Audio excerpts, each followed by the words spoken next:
Hello friends, जय श्री कृष्णा, राधे राधे। आप सभी को सकट चौथ की बहुत सारी शुभकामनाएं। सकट चौथ का व्रत 29 जनवरी को रखा जाएगा। इस दिन गणेश भगवान जी की विधि विधान से पूजा की जाती है और पूजा के बाद व्रत कथा पाठ का विशेष महत्व है। सकट चौथ का व्रत माताएं संतान की दीर्घायु के लिए करती हैं और पूजा करने के बाद सकट माता की कथा पढ़ी जाती है। इस कथा को पढ़ने से आपके मन में खुशी और उत्साह आता है और आपके पुत्र की दीर्घ आयु प्राप्त होती है। तो चलिए शुरू करते हैं कथा। एक बार गणेश भगवान जी बाल रूप में चुटकी भर चावल लेकर और 1 चम्मच दूध लेकर पृथ्वी लोक में भ्रमण कर रहे थे।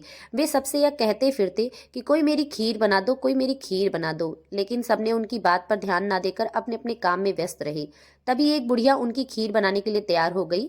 इस पर गणेश जी ने कहा कि अपने घर का सबसे बड़ा बर्तन चूल्हे पर चढ़ा दो। बुढ़िया ने बाल लीला समझते हुए घर का सबसे बड़ा भगोना आंच पर चढ़ा दिया। गणेश जी के दिए हुए चावल और दूध भगोने में डाल दिए।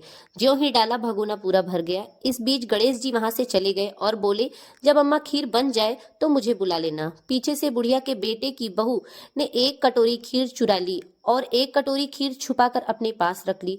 अब जब खीर तैयार हो गई तो बुढ़िया माई ने आवाज लगाई, आरे गजानन खीर खा ले, आरे गजानन खीर खा ले। तभी गणेश जी वहां आ गए और बोले, मैंने तो खीर पहले ही खा ली। तब बुढ़िया ने पूछा, कब खाई? मैंने तो तुम्हें खीर दी ही नहीं। तब गणेश जी बोले, जब तेरी बहू ने खीर खाई तभी मेरा पेट पेट भर गया।